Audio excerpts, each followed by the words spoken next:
What's up, everybody? Coming to you live from fabulous Las Vegas, Nevada, and Amy in Toronto, Canada, Toronto. and our friends from Texas, Ryan and Sunny. Everybody, welcome. Thanks for hopping on with us. Austin, Texas. Austin, Austin, Texas, in the house. the best part of Texas. Yeah, Yeah. you can't just say Texas. Yeah. So the concept today we're working on, or the conversation we wanted to have, is all around Real's private label program, and we created a fun little graphic for it, which was from Indy to Real, and I had my girl scratch it out and said still Indy with Real. So guys, I think private label was something, Ryan, you can kind of talk to this because you and I and Amy had connected 18 months ago or whatever. You were curious about the economic model that Real had provided, but there were some complications for you, which I think other brokerage owners are going to align with, which is we've built. I mean, dude, Spyglass Realty is on the Mount Rushmore of not just brokerages but companies in Austin, Texas. So for you guys, it was like we built this. We can't just walk from it. And I think private label brought a solution for you. But maybe talk about some of the 18 months ago looking at Real, what you thought was attractive and what you thought the obstacles were. Sure. I think for us, Sonny and I, Sonny's been with the company for, I don't know, almost 13 years or 13 years now. And when it was pretty much just her and I when it started, and it's been blood, sweat, and tears in building the business and building the brand. And we did not want to lose that. We're real proud of what we've built, and not just that we're proud of it. It's a name that locally I think is definitely recognizable, and we didn't want to lose that identity. And we thought so. I guess when we first talked to Real and others, right, that this was not something that was widely available. And we just did not want to do it, and we weren't going to do it. I mean, we wouldn't be here now if this wasn't available. And so the way we look at it is, we're able to plug into the ecosystem that Real provides and gives. Our goal has always been to provide the agents that work for us with the most opportunities and the least reasons to go anywhere else. And so when it came to putting all this together, our thoughts were, we wanted to make sure that we could have everything that everybody else had, but still be us. And so with this ecosystem, we're still who we are.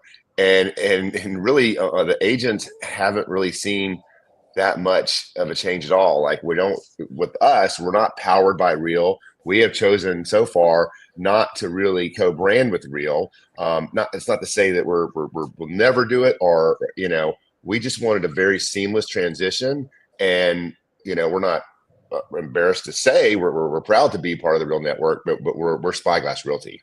That's our identity, And I think that's what we're proud of. It's the best of both. Yeah. It's the best of all worlds, really. I mean, that's what it is. Private label. Well, I think there's people for whom the branding is like, I'm going to switch from a hot air balloon to Real's marketing and advertising. And they're like, that's awesome. But I think there are these companies that, like, if you like, my nephew's in Austin, he works for a property acquisition company. And I was like, hey, I'm coming out to Austin. And what are you doing here? And I was like, oh, well, a buddy of mine's bringing his brokerage over with us. And he's like, what company? I was like, Spyglass. He's like, you know those guys? Like, Austin is just like, I mean, Spyglass is a national name, but in Austin, I mean, it's top 100 places to work and all this stuff. And so there are other people, though, that have built I would just say a top brand. one, according to a couple different sources. number one. Yeah. So then I will say that, like, we should just give props to Sunny and Ryan, because like when we were there and we were working with your agents on the brokerage transition and the announcement, man, oh man, you have a stacked lineup of awards. Like, you guys have 100%. You guys have crushed the last few years. Yeah. Thank you. Well, So what you said, Joe, I'll just make a point here because I remember hearing Chris Lindahl speak some 2 years ago, and one of the points he made, or actually, he might have, maybe this was on my podcast. That's what it was. So what he said was, when it comes to a brand and when it comes to agents, that, and this is very relevant to our situation as well, that if you're an agent and you are like, you have a team that's small, okay, and you're trying to promote yourself over the brand that's recognizable, then you're going against the flow, okay. And what that means is, like, if I have an agent that wanted to put, the Davis team or the Smith team at Spyglass Realty, and they want that to be the biggest thing, and then have Spyglass Realty the smallest thing, that doesn't make sense in Austin. And so as of right now, that's the same thing with Real, right? Real is a growing brand, okay? And one of the reasons we this is one of the many reasons that we looked at Real, is because they did not have as big a presence in Austin. Like, in San Antonio, they have a major market share, and we saw that as an advantage. So that's another kind of point of why some people might want to do private label, because in our neighborhood, in our backyard, Spyglass Realty is a bigger brand than Real. And I'll say, just kind of to speak to how, why we feel this way and maybe why it's been successful to have such a unique brand, is Austin is kind of a unique and local place. It's like the biggest small town in America. We like our local, we like our, natively sourced things, as everything from restaurants to, stores. And there's just a lot of local here. You don't see as much chain or big box of anything. And I've seen here independent brokerages thriving and grow more than a lot of other big metros in the country. So that was something that we knew here. I mean, people are at Spyglass because they liked that we were independent, and they liked that we weren't a part of a big brand. Yeah. And we still want to be able to provide that feeling and culture for everybody. But this also gives us the opportunity to grow in other places where that aren't like Austin, that are a little bit different, and where, associating with Real could really help us leverage. So now you're able to maintain that connectivity, that culture, that vibe that you've worked so hard to build over the years, but to give the value to your agents of being a part of a larger ecosystem that has deeper pockets for technology and is publicly traded and has additional income streams and opportunities that you may not have been able to do as an independent brokerage, but they get the best of both worlds. Yeah, absolutely. Well, and I think here it's the power of and. So, like, we were there when you introduced us to your agents, Ryan and Sunny, and there was no ors, and there was no instead ofs. There was only an and. And so by that, I mean, we are Spyglass, we will be Spyglass, and we now have these increased economic opportunities.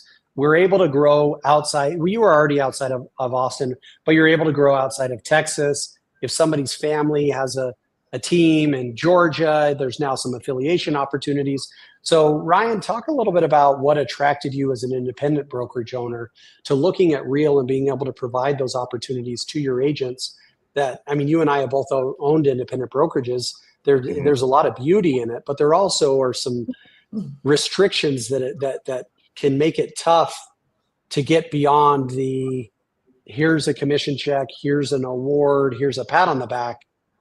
Delineating ownership, sharing revenue, things like that are a challenge for independent brokers. Maybe that and other things you saw. Yeah, I think Sunny and I were looking at any particular any option we could, right? And we always have been, like, and when it came to looking at the different models that are out there, and we talked about partnering with someone that wasn't even maybe not in real estate, venture capital, whatever, right? And looked at lots of different things. And because what our goal was with retainment and growth. Like that's the main thing. And when we looked at what the opportunities that could be provided to the agents in terms of, wealth building, stock, things along those lines. And Joe, you had, when we talked initially, not initially, but recently in November or whatever it was, you made a really good case for that. I looked at agents want to be able to buy into something, right? That can grow, and Real's trajectory, their stock growth. It would be, and I would look at it with like being able to get in at EXP, 6 years ago, right? And but with a different culture, completely different, and so that was real attractive to us. And then there was other things too, gosh, the landscape out there. Sunny just finished her 3-year stint on the board of directors. I just started my 3-year stint on the board of directors, so we're very familiar with what's going on in the industry right now. And it's we're not out of the woods when it comes to litigation. Right. Attorneys are bloodthirsty creatures, and I was raised by one, so he's not one. Well, so then let's talk about that. So you had the economic opportunities for your agents. So as an independent brokerage, and guys, anyone listening to this, I would encourage you to consider this. Ryan and Sonny and Johnny were able to keep the brand that is so powerful. Mm-hmm. They kept their brick and mortar location. They kept their agents' pride in working with Spyglass. The economic model for your agents, as far as costs and fees and things like that, nothing changed. Yeah. And for the agents, there's now a delineation of revenue, where before you had the ownership and leadership group at Spyglass, and then you had agents. Now you went from that to 100+ partners that are all working under the same umbrella. You have delineation of ownership, where your agents are able to earn stock and things like that. So that's now in the hands of the agents. But then you also had some of the alleviation of liability that you guys had, that Ryan, as an owner and as a broker, you're looking at all these, buyer agent compensation conversations and liability around things like that you're able to now maintain your brand, maintain and add to your economics, delineate revenue, share revenue with your agents, share ownership with your agents, as well as offloading liability. It sounds, let me play devil's advocate. It just sounds too good to be true. Well, and what I think it is, and I think when you look at different models, if you look at let's say Compass and Keller Williams and Remax or whatever, okay, the difference is, one of the things that what I've noticed since being in the short time I've been there is, and somewhat before, is that you're reliant on the company to provide the things that need to be provided, right? And what I mean by that, and not in terms of technology, but I'm talking in terms of culture and training and well, basically culture and training, right? Where if you look at models like Real and even EXP, right, it's not necessarily the company. They have something to do with it, but it's more people like us on this call, right? Like that's where people go to, because I met with a broker just yesterday that's with a legacy company, and they've been around a long time, decades, and it was just not, they weren't getting what they needed from that, right? Whereas here, it's more like, and you said it, I think a long time ago, you used the word ecosystem. It's an ecosystem powered by the people that are in it, the participants, the team leaders, the brokers, right? Rather than the corporations, because corporations can a lot of times let you down. CEOs come and go, whereas and not to say that the Real isn't a corporation, but it's not reliant on just the corporation, right? And we looked at this as not joining a brokerage or corporation, but just using the ecosystem to accelerate and accentuate, that's the right word, to what we're already It sounds good to me. Yeah. what we're already doing. So AIM, talk about that a little bit, because I think what Ryan's saying is, well, I know what Ryan's saying is that he's able to have his cake and eat it too, which is a challenge. Like, and this you've been in on these conversations, Amy. You've seen it. Like, it's hard to be able to say, "Hey guys, Ryan and Sonny are going to win, and the agents are going to win, and the company's going to win," because there's almost that point of, well, what's the catch? And so, in your experience, Amy, like, what, if anything, is the catch, or like what's the downside? Like what I guess what's keeping more independent brokers from looking at this? Well, I can answer that. Okay. And it depends on how it's done. Okay. For the catch for us, and the only reason we have a catch at all is because we wanted to make sure that when our agents came over, that every single fee and every single split is as it was when they left. We wanted zero interruption. So right. So what that means is that we're paying some of the fees and some of the caps, right, for them. And that was a decision we made because we knew that the ultimate goal is, but those are minimal fees when you look at it on a grand scheme of things, right?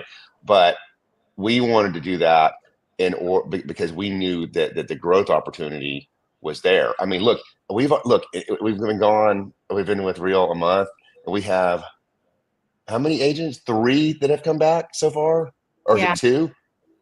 You know, three that have left, and now they're back. So, and like, these are people that we didn't even reach out to. We didn't go back and say, hey, you know, and that's not including the people we're already recruiting as well. I mean, I think we've got, I don't know, maybe 7, 10 in the last month. Mm-hmm. And so, I will say, Sonny, oh, sorry, go ahead.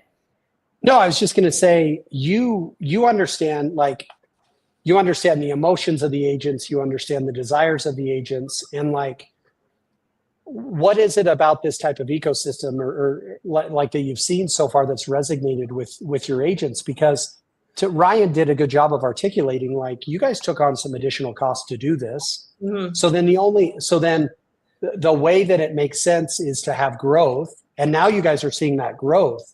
So what changed? Not to say that Spyglass wasn't growing anyways, but what did Real do to add rocket fuel to create that growth?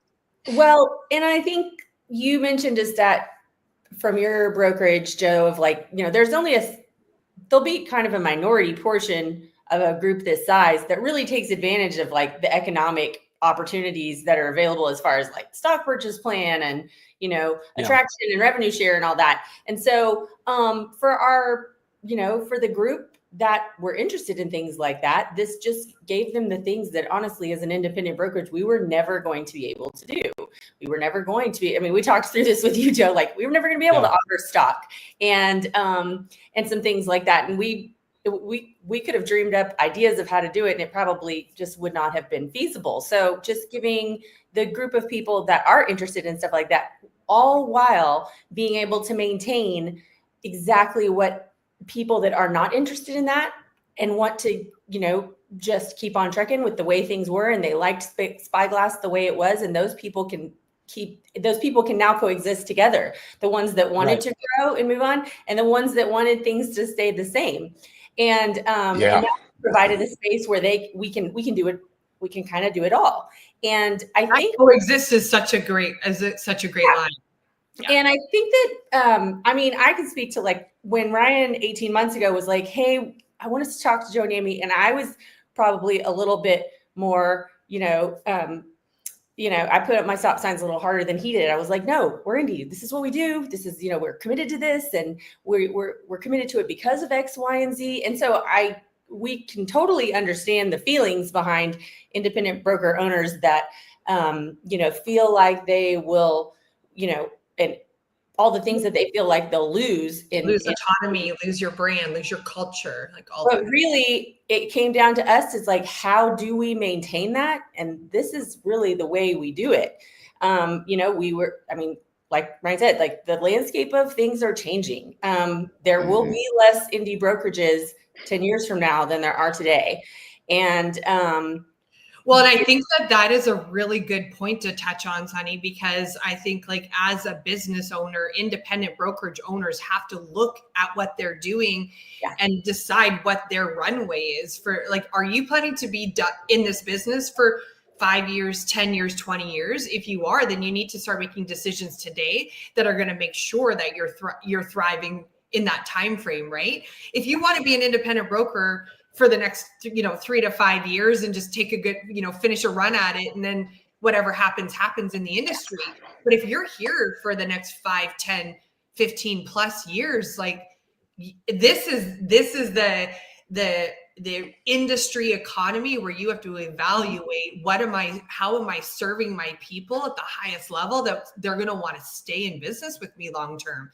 And agents are so much wiser today. They know the options that are out there. They know what's available. They know the fees. They know the other income opportunities. The market's way harder now than it's been in like a decade or longer. And they have to work 3 to 4 times as hard for one transaction. They want other income opportunities. They want 4 savings plans with stock portfolios. They want a team. I'm a team leader. Like, I want an income opportunity for running a real estate team, like through revenue share.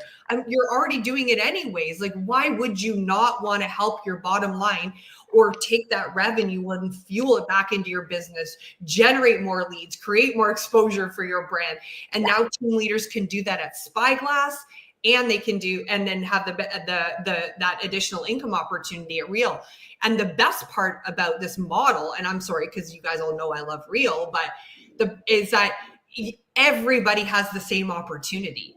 Like, this opportunity for Ryan and Sunny to bring your independent brokerage is the same equal opportunity for every agent and every team leader if they want it, if they want to run with it, and if they want to take advantage of it. And that's the power of this model. For sure. So sorry for my soapbox. No, it's good. So Ryan, there is this world, and I'm very opinionated on this. So guys, take this with a grain of salt. Independent brokers are going to have to either lead their agents into this modern ecosystem, or they're going to see some of their people find it on their own, and it's going to end up costing them. And I don't mean that to be doom and gloom. You have to decide, where do you want to be in 5 to 10, 15 years? Like, you either bring your people to it, or they're going to be gone. Because we've talked to independent brokers who are kind of like, man, I hope my agents don't find out about these other business models that are out there. Almost like a taxi cab company going like, man, I really hope Bob doesn't learn that he could just go buy a Honda Accord and do it himself with Uber. And it almost feels that way. And I don't mean that in any disrespect to independent brokerage owners. I owned 2 brokerages at one point, but it was like, man, this ecosystem is just so good for the life of the agent. That for indies, it's like, man, are we going to lead our people into this, or are we going to watch them go find it themselves? Well, especially now that that Real has like put themselves on the map with creating private label. Like, I could understand a year and a half ago or 2 years ago when Ryan and Sunny were like, no, we're going to lose our autonomy if we have to fold our brokerage, fold our culture, and change things like to become like a team at Real. Like, for an existing team leader, this is like a whole other conversation with team leaders or with individual agents. For sure. It's not as big of 100%. But with an independent brokerage, now that you can maintain your brand, maintain your autonomy, literally nothing changes on your MLS system, on your partnership agreements. Like, you can align with Real and get the best of all worlds while nothing changes. That was literally the message to the Spyglass agents. Nothing's changing. Yeah. Except I'll give you. I'll give you a little bit another thing that maybe a lot of people hadn't thought about, is that, for me, I want, like, Sonny's been with me for 13 years. Okay. Johnny's been with me for 7, 8 years. Right. And the way that we structured things was that, there were going to be stock awards based on, people coming through. Like, it was a way. And what was so funny is I remember someone sent me a clip. I think it was actually from an EXP, like meeting or something, like someone stage on the EXP. And the guy was like, I wanted to be able to bring my leadership in as owners on something and be able to have them have a piece of this, and I was thinking at that time, when we were investigating all these things, well, that's the same exact thing with Real. It's Spyglass Realty. There's a couple ways that it could have worked as an independent, right? And don't get me wrong, it could work. It really could. It's what I mean is a truly non-affiliated independent, right? And that would be, it would have been an amount of work that I just did not have for my life anymore, right? It was the kind of work that I was used to doing in my 20s and 30s,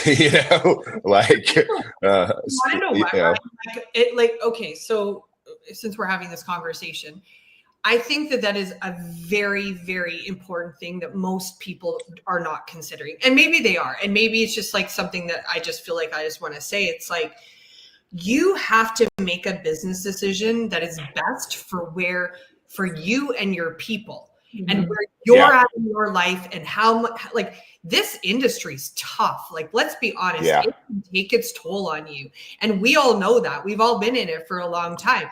So are you planning to be in real estate for 5 more years, 10 more years, 20 more years? Like, the whippersnapper luxury real estate agent team leader that I met yesterday, who's 29 years old and is going to be in this business for another 20 years.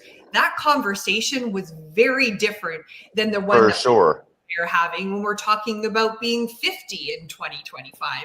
Like, that's the thing. Like, you have to make business decisions that are best for your life and what your goals are and what you're working towards, but also for your people. And when you combine those two things, and you can get the power of a model like this, where you can have the best of all worlds, where everybody wins, is literally like when Joe says, like, what's the downside risk? Like, it's a home run.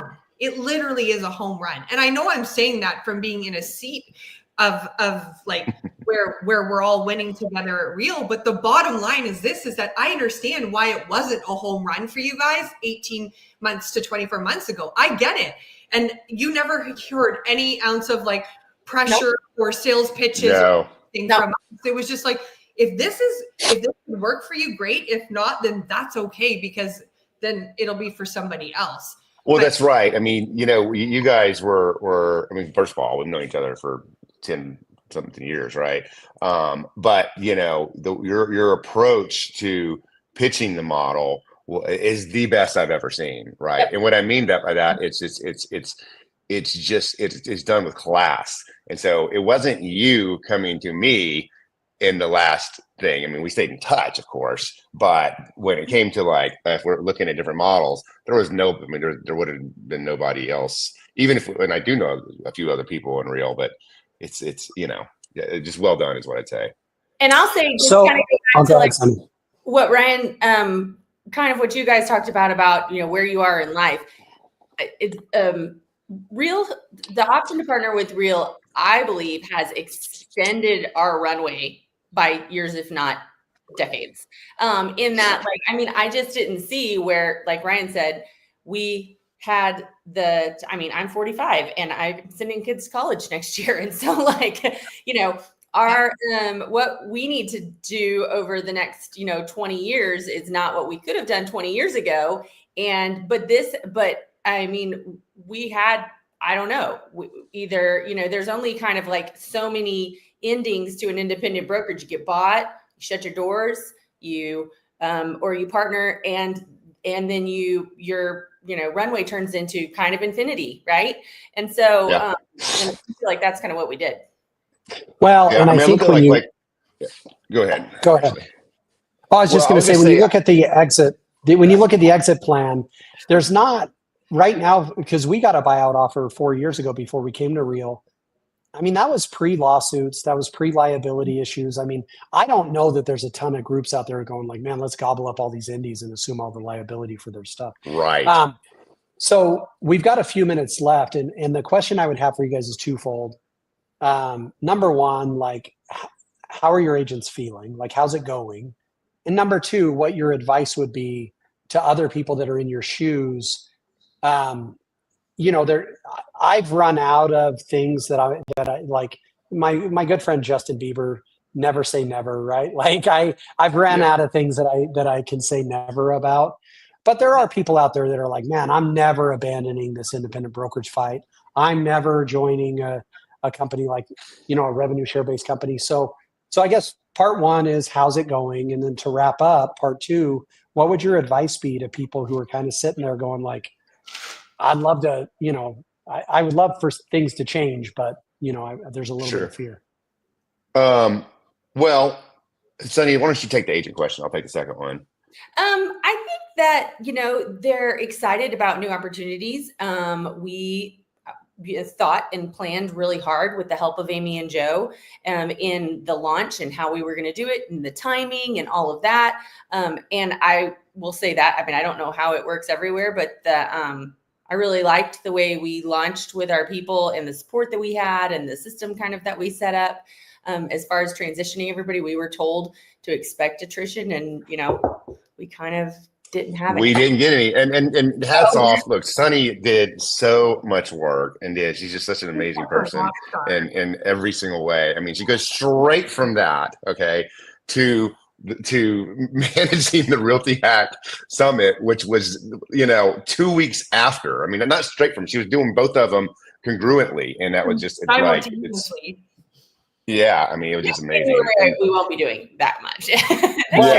Your launch was a masterclass, to be honest. Both Amy and I were like, and I would love for us to take credit, but in reality, Sunny, and you just crushed it yourself.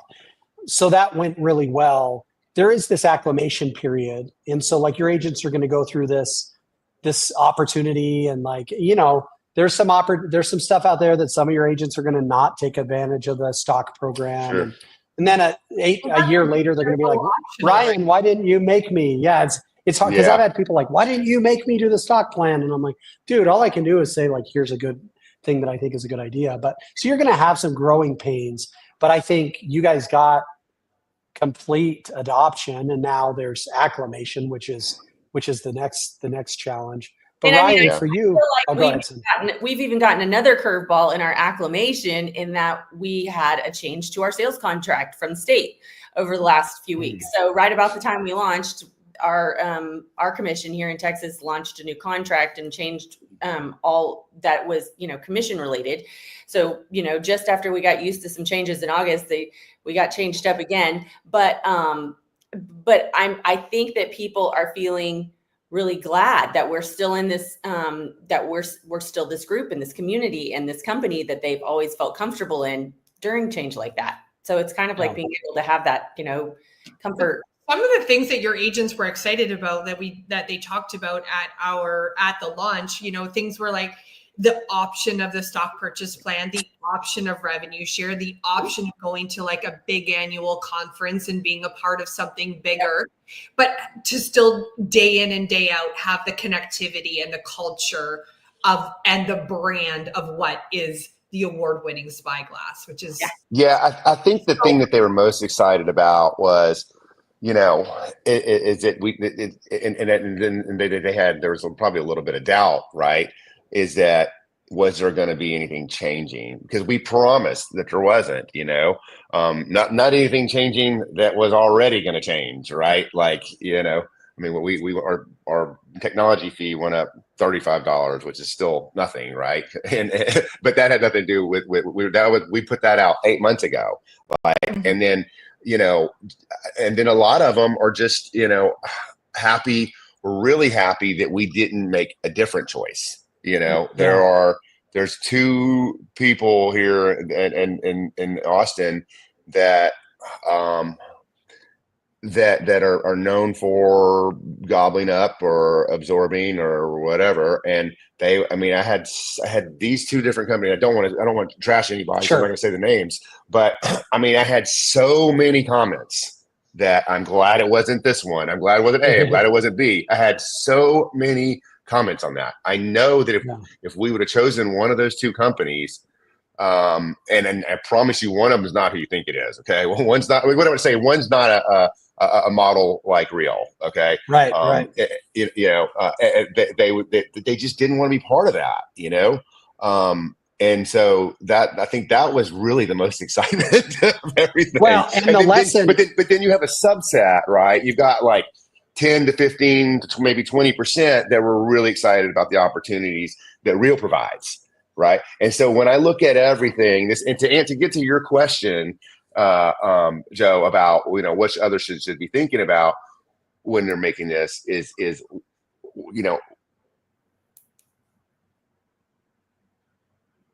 he was gonna say something so great. At first, I was like, I lost you there. Oh, yeah, you're back. I was gonna say you were gonna say something so great. Yeah, go ahead. Yeah. So when I look at to answer your question about why others should be looking at it, I think you got to look at what we did and look at the results of that, right? In the sense that the proof is in the pudding. We had, I would say, I'll call it 100%. We had 4 agents that one's moved to another country and had a license, right? I mean, maybe not even 4, 3, right? Something like that. 3. A few that are basically like license hold, that were 3, right? I mean, 100% retention. Yeah. Absolutely. And so when you have to, if you're looking at why you should or why you shouldn't, it's like talk. I'd be happy to talk to anybody about what exactly happened, right? What exactly happened and what would have happened had we made other choices, because I won't say that on a public forum, but I would happily tell someone on a private one, Well, and we heard it. And I think kind of in closing, we heard it from your people right when you made the announcement. They were like, I'm just glad you're not going to X, or I'm glad you're not going to Y, or I'm glad you're not going to Z. Like they appreciated that. And I think that's a testament to the due diligence you guys did, the patience you guys had, and then ultimately the execution you guys came through with, because your people were just so relieved that Spyglass is still Spyglass. And I think that's the message to people on private label is like, if you've built Sunshine Realty in Florida, or you've built Mountaintop Realty in Idaho, like you can keep what you've built and add all the benefits that Real has. There is no abandonment. There's no do what you've done or run with us. You can run with us and preserve what you built. And I think that's the key. Guys, appreciate you guys. We're glad to have you with us. I think this is just the start of these conversations. You guys are the type of people that this company is built with, which is top of the market. Culture is everything. Leading with kindness, leading with integrity.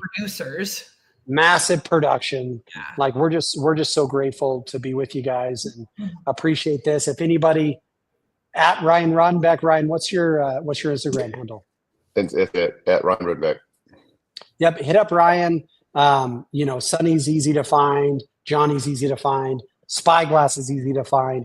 So if you're considering that private label, if you got some questions, you want some confidentiality, hit up Ryan and say, hey man, I'm in Georgia and I'm curious about this. How did it work? Ryan's a great resource. His team, Amy and I are obviously willing to get involved as well. But I appreciate just, you guys. Just thank you to you guys too. Really, that was. I mean, we leaned on you guys pretty hard, and so your availability was ridiculous. So thank you. You Okay, make it thanks, guys. easy. Thanks, Yeah. guys. Bye.